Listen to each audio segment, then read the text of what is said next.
はい、こんにちは。発酵調味料教室シンプルブリューライフの早川です。普段ですね、この動画、このチャンネルでは、発酵食とか食に関する知識、あと食と健康についてのお話などを中心にしているんですけれども、今回はですね、離乳食のお話などをちょっとやっていきたいなと思います。これもちょっとシリーズにしようかなとは思うんですけれども、普段、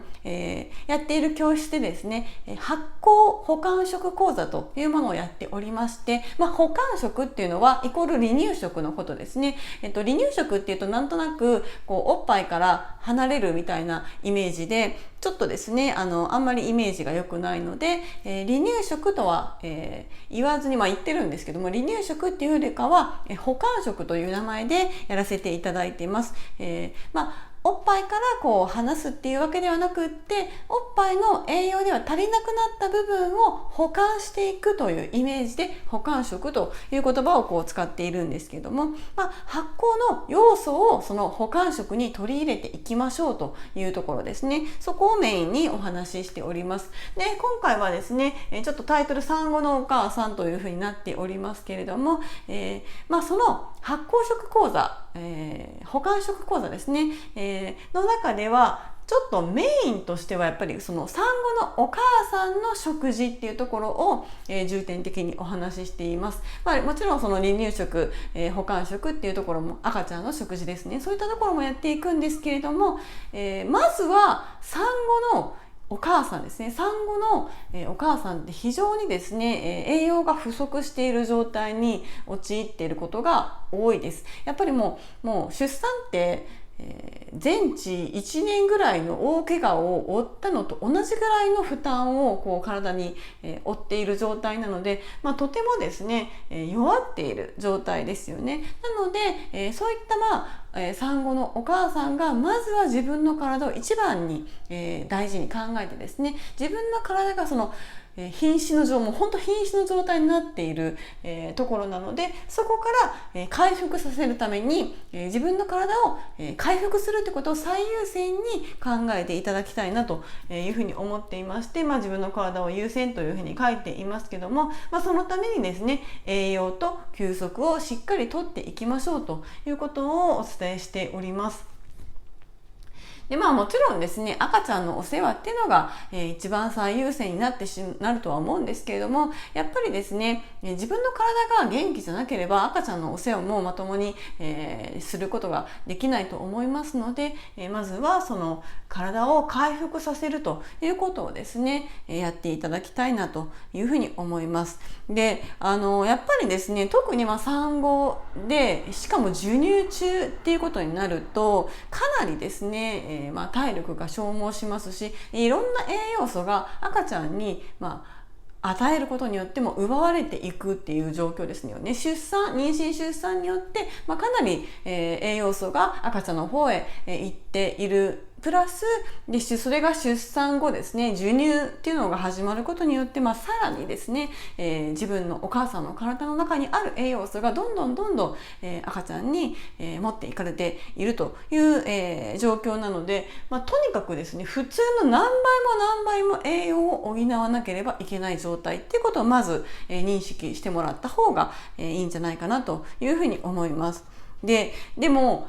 とはいえですねやっぱりその食欲が落ちちゃってるっていう方も多いと思うんですね。結構授乳中ってすごい普通よりかなりお腹がすくっていう方の方が多いとは思うんですけれども、やっぱりその疲れすぎてとか寝不足すぎてやっぱり夜泣きとかがすごいので、寝不足すぎてもう食欲がないっていう方もやっぱりちらほらいたりはするんですよね。でかつですねやっぱり消化能力、普段は、胃腸が丈夫な方であっても消化機能っていうのもやっぱり落ちている状態です。なので、食欲があんまりないとか食べてもうまく栄養を吸収できないとか、そういったことも出てくると思うんですね。なの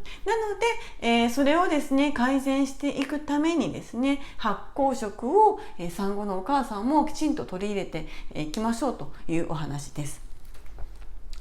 で、いろんな栄養素が、損なわれている状態なんですけれども、まずはですね、手軽なところで、甘酒から始めていただくっていうものがいいと思いますし、一番奪われやすいのはやっぱりミネラル分とかビタミンとかなんですよね。ビタミンはやっぱりですね、お野菜とか果物とかを、取っていくといいかなというふうに思うんですけども、やっぱり果物とかそういうお野菜とかって繊維質が結構強いので、食欲がない時ってなかなか食べづらかったりするんですよね。なので、まずそのビタミンとかを取るのにおすすめなのは、甘酒にフルーツを混ぜるというところですね。以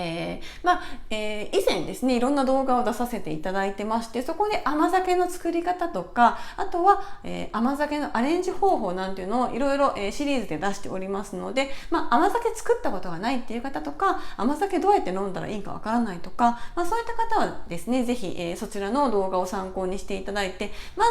ずは、甘酒を手作りしていただくっていうことをお勧めします。寝不足でもう本当に赤ちゃんのお世話で忙しくて、そんなの作ってる暇がないって思うかもしれないんですけども、甘酒ってもうすっごい簡単に自分で作れます。ヨーグルトメーカーとか最近安く売ってますので、そういうのを使っていただければ本当に材料入れてポンってボタンを押すだけで、全然できますので、まずはですねそれを、作っていただきたいと思います。でかつですね、その甘酒だけではやっぱりその甘酒飲んでればもういいっていうわけではないので、しっかりビタミンとかミネラルとか、タンパク質とか、そういったものを入れていかなければいけないんですけれども、どうしても食欲がなくってもう本当に何にも食べる気が湧かないみたいな時とかに、おすすめなのがその手作りした甘酒にフルーツを入れてちょっとミキサーかけていただくとかですね、そういったことがすごくおすすめです。甘酒自体にすごく栄養素いっぱい入っていますし、でそこにプラスですね、果物を入れることによってビタミンかなり補うことができますので、ミキサーかけるの面倒だったらもう甘酒にそのままちょっと切ったですねフルーツを入れていただくだけでも十分かと思いますので、フルーツ自体はちょっとなんか食べる気がしないなっていう場合でも、フルーツをですねちょっと甘酒につけておくっていうことをするとですね、若干ドロッという感じになって食べやすいですし、あとはその甘酒に含まれている酵素がですね、フルーツの、繊維質なんかを分解してくれますので、少し時間を置いて、本当に常温だったら30分とかぐらいで全然十分ですので、置いていただくと、より消化吸収がいい状態で食べることができますので、そういった形で、つけておいておくっていうのもすごくおすすめですね。はい、で、ビタミンミネラルもそうですし、ミネラル特にですね、産後のお母さんが失われやすいのってこのカルシウムですよね。カルシウムがものすごく不足するんです。これ実感している方も多いと思うんですけれども、妊娠中からですね産後にかけて歯が悪くなるっていう方が非常に多いですよね。それはやっぱりなぜかというと、このもう妊娠中から赤ちゃんに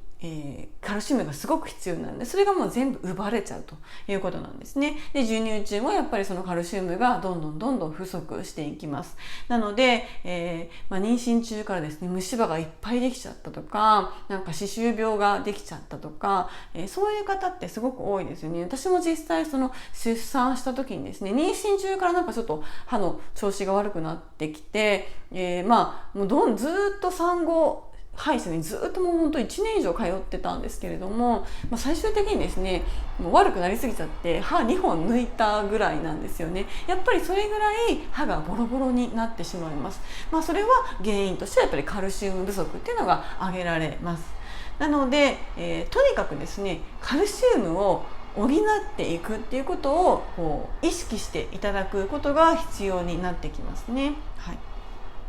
で、じゃあカルシウム何で取ったらいいのかっていうとですね、あんまり食のこととかに興味が、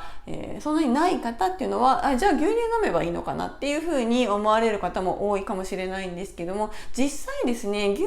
はあんまりそのカルシウム摂取するのには向いてないんですよね。効率があんまり良くないです。要は吸収率があんまり良くない。カルシウム牛乳には入ってるんですけれども、あんまり吸収率が良くないですし、あとはですね他にちょっといろいろ問題があったりもするので、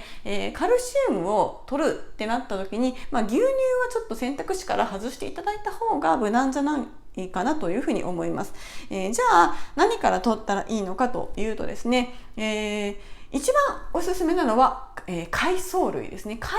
藻にはものすごくたくさんカルシウムが入っていますし、海藻類から摂取するカルシウムって非常に吸収率もいいというふうに言われていますので、やっぱり日本人ってよく海藻を食べますので、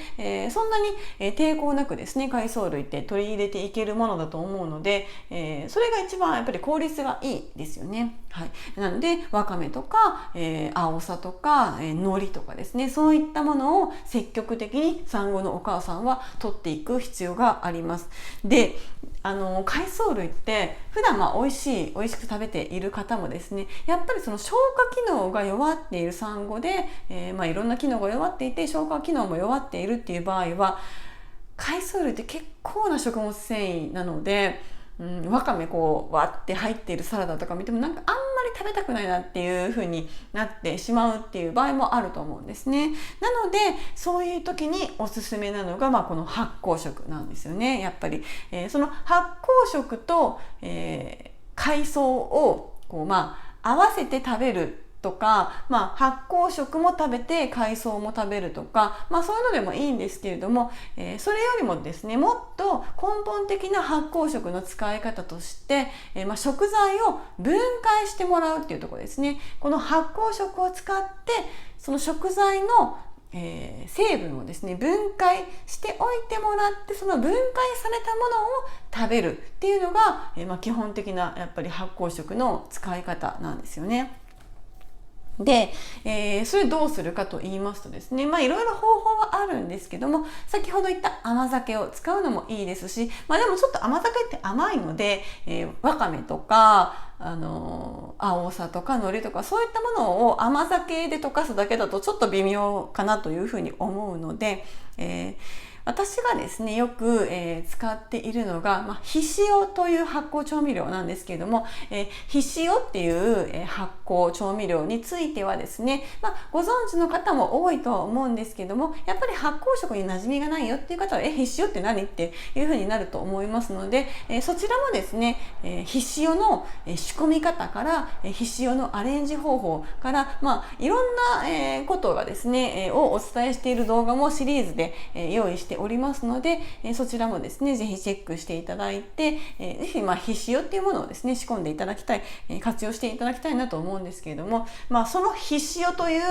発酵食品にはですね、非常にそれ自体にもたくさんの栄養素が詰まっていますし、それプラス、食材を分解してくれるという能力が、たくさんありますので、そういったひしおなんかを使ってですね、このカルシウムがたっぷり含まれている海藻類を効率よく摂っていっていただきたいなというふうに思います。で、どういうふうに摂っていくかっていうと非常に簡単なんですけれども、例えばその乾燥で売っているアオサとかわかめとか、海苔とかってありますよね。そういったものをちょっと細かくしていただいて、それをですねそのひしおという発酵調味料プラス、そこにポン酢を入れたりちょっとオイルを入れたりですね、していただいて、ちょっと液体の、状態にして、そこにその乾燥したわかめとか、アオサとかを突っ込むだけです。突っ込んで、少し置いておくと、ドロドロの状態になりますのでペースト状になりますよね。それを、食べていただくっていうのが、すごくおすすめなんですね。でその作り方ですね、そういったものを作る、作り方の動画も別でまた上げてますので、それですね、ひしおとかで検索していただければ出てくると思いますし、この動画のですねタイトル欄タップしていただきますと、他の情報いろいろ載せておりますので、そちらから探していただく、もしくはチャンネル登録していただければですね、そういったものをすぐ探すことができますので、そちらからぜひご覧いただきたいなというふうに思います。今日はですね簡単に、そうやって混ぜるだけですよっていう説明だけになるんですけれども、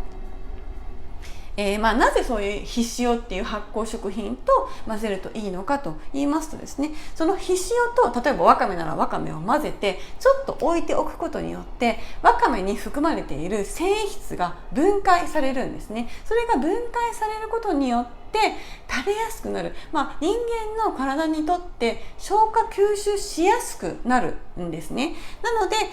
それをすることによってより効率よく消化吸収能力が弱っている体であっても、カルシウムなんかを効率よく、消化してくれることができますので、ぜひですね、それをやってみていただきたいなというふうに思います。はい、ということで、とにかくですね、産後のお母さん、授乳中のお母さんというのは、非常に体が弱っている状態っていうことをまず、頭にしっかり入れていただいて、とにかく栄養と休息しっかりとってください。そこをですね、しっかりやっておかないと、今、その時ですね、出産した時はまだ若くて大丈夫って思うかもしれないんですけども、その産後の半年とか1年をしっかり休むか、休まないか、しっかり栄養をとっておくかとっておかないかで、もう10年後とか20年後とかの、更年期になった時とかにやっぱり影響が出るというふうに言われていますので、もちろん赤ちゃんのお世話は大事なんですけども、まずは自分が休息をとること、自分が栄養をしっかり満たすっていうことをですね、考えていただきたいなというふうに思います。赤ちゃんのお世話はどうしてもしなきゃいけないですし、夜泣きをしたら、ちゃんと起きてやらなきゃいけない、寝不足でもしっかりやらなきゃいけないし、